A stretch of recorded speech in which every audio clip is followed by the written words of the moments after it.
All right, everyone. Let's dive into something that's not just a spot on the map, but a whole world of history, culture, and controversy. Today, we're talking about the Chagos Islands. You might not have heard of them, and that's okay. Most people haven't. But trust me, this story is worth your time. So, grab a snack, settle in, and let's explore the Chagos Islands together. First off, let's get our geography straight.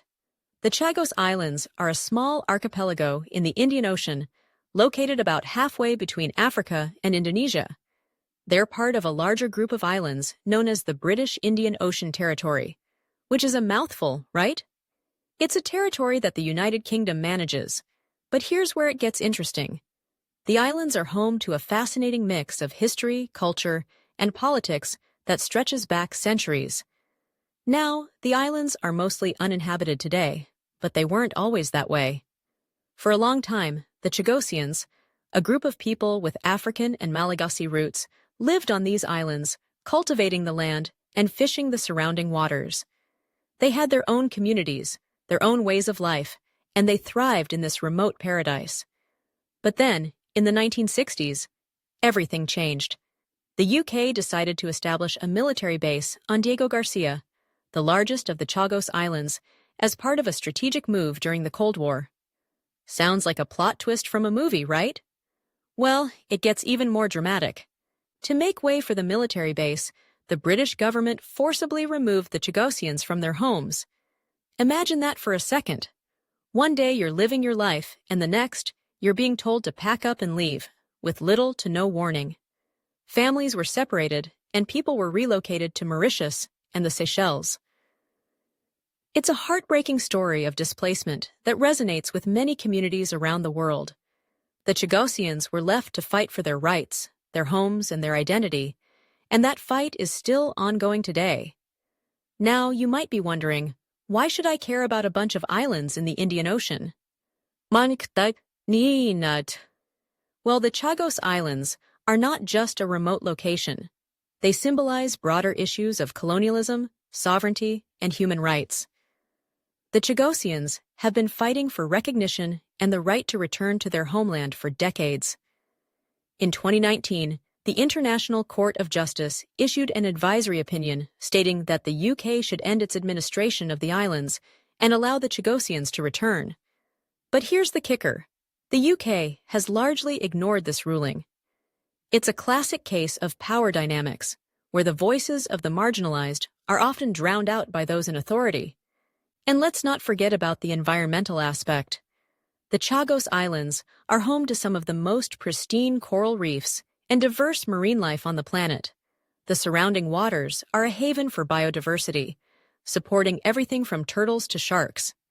However, the military presence has raised concerns about environmental degradation. The balance between military interests and environmental preservation is a tightrope walk that many nations face, and the Chagos Islands are a stark example of this struggle. As we dig deeper, it's important to consider the cultural heritage of the Chagosians.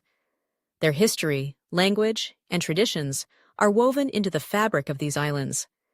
They have a unique culture that has been shaped by their experiences, and the loss of their homeland has profound implications for their identity. It's a reminder that places are not just geographical locations. They are tied to stories, memories, and a sense of belonging. The Chagosians have fought to keep their culture alive, even in exile, creating a rich tapestry of resilience and hope. Now, let's talk about the military base itself. Diego Garcia is not just a base. It's a strategic hub for the United States and the UK, playing a crucial role in military operations in the Middle East and beyond.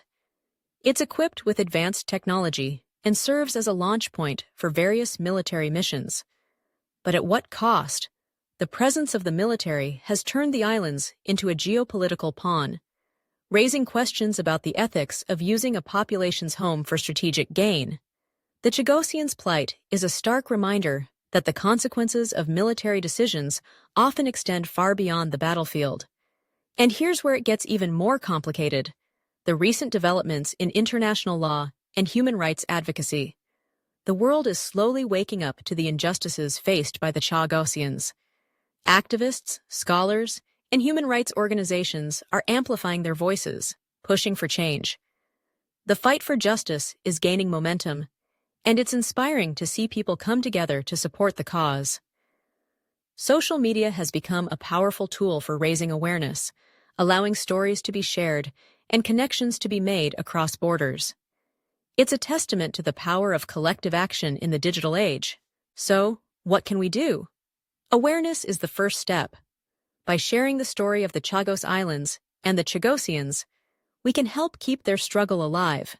We can advocate for their rights, support organizations that are working towards justice, and educate ourselves about the broader implications of colonialism and displacement.